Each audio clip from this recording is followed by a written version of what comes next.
અમદાવાદના ખાડિયા રાયપુર વિસ્તારના સૌથી વધુ ઉત્તરાયણના પર્વમાં ધાબાઓ ભાડે આપવામાં આવતા હોય છે। ધાબા દરમિયાન 2 દિવસનું ભાડું 50,000થી લઈને 1 લાખ સુધી જોવા મળતું હોય છે। દર વર્ષે આ ભાડાઓમાં વધારો જોવા મળે છે। પતંગ રસિકો આટલું ભાડું આપીને પણ પૂરની ઉત્તરાયણ માણવા માટે ઉત્સાહિત જોવા મળે છે। આ વર્ષે પતંગ રસિકોનો ઉત્સાહ વધુ જોવા મળ્યો છે અને રાયપુર ખાડિયા વિસ્તારમાં 80% કરતાં પણ વધુ ધાબાઓનું બુકિંગ ઉત્તરાયણની ઉજવણી માટે કરી દેવામાં આવ્યું છે।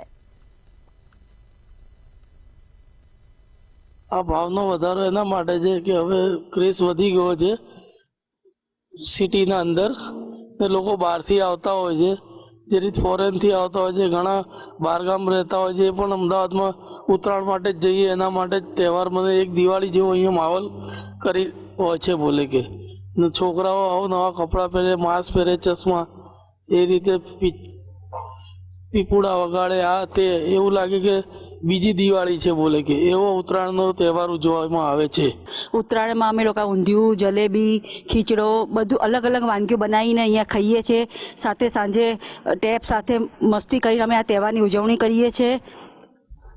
પ્લસ અમે અહીંયા ડાન્સ કરીએ છીએ, એન્જોય કરીએ છીએ। પતંગ ચડાવવાની, કાપવાની મજા જ અહીંયા અલગ હોય છે મેડમ ઉત્તરાયણની અંદર।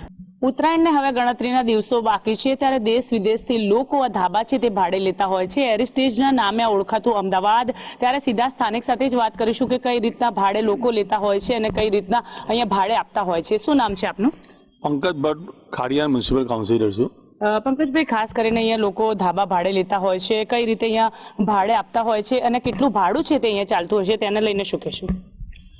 આ ખાડિયા એક પતંગનું એક ઓળખાણ થઈ ગઈ છે કે ભાઈ ઉત્તરાયણ કરવી હોય તો ભાઈ કોટ વિસ્તારમાં અને ખાડિયામાં જવાય।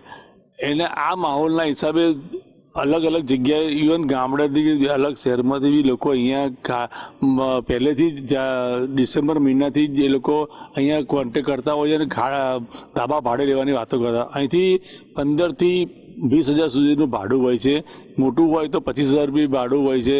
અને હવે જેમ બહાર હોટલમાં જેમ પેકેજ આપવામાં આવે છે એવી રીતે અહીંયા બી પેકેજ આપવામાં આવે છે કે ભાઈ હવે સિંગલ માણસના બી કે તો 2,000 રૂપિયા।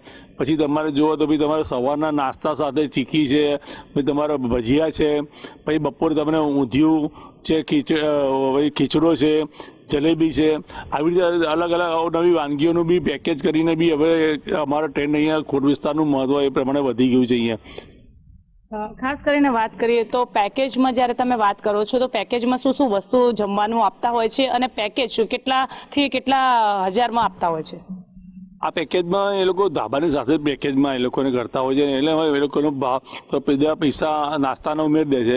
એમાં ચંદ્રા વિલાસનો દાખલા કે ઊંધિયું જલેબી હોય છે, રાયપુરના ભજીયા છે તો રાયપુરના ભજીયા છે, જે શ્રીરામના ખમણ છે, અલગ અલગ અવનવી વાનગીઓ કે જે તમે ખીચડો, તો ખીચડો બહુ ઓછી જગ્યાએ કોઈને ખબર હોય કે ખીચડો શું છે, એ ઘઉંમાંથી બનાવીને એને ખાડીને બનાવતા હોય છે। એટલે આવું અવનવી વાનગીઓ પ્રમાણે એ લોકોને આવું પેકેજમાં આવું કરતા હોય છે। દેશ વિદેશથી ઉત્તરાયણ મનાવવા ખાડિયામાં લોકો આવતા હોય છે। જોઈ શકો છો કે કઈ રીતે ધાબા છે તે ભાડા આપવામાં આવે છે અને આ વખતે ભાવમાં વધારાની જ્યારે વાત કરીએ તો 30,000થી 50,000 રૂપિયા ભાડું છે તે પણ લેવામાં આવતું હોય છે। અને સાથે જો વાત કરીએ તો દેશ વિદેશના લોકો અહીંયા આવતા હોય છે। કેમેરામેન બિપિન સાથે સુમન ઠાકોર, મંતવ્ય ન્યૂઝ, અમદાવાદ।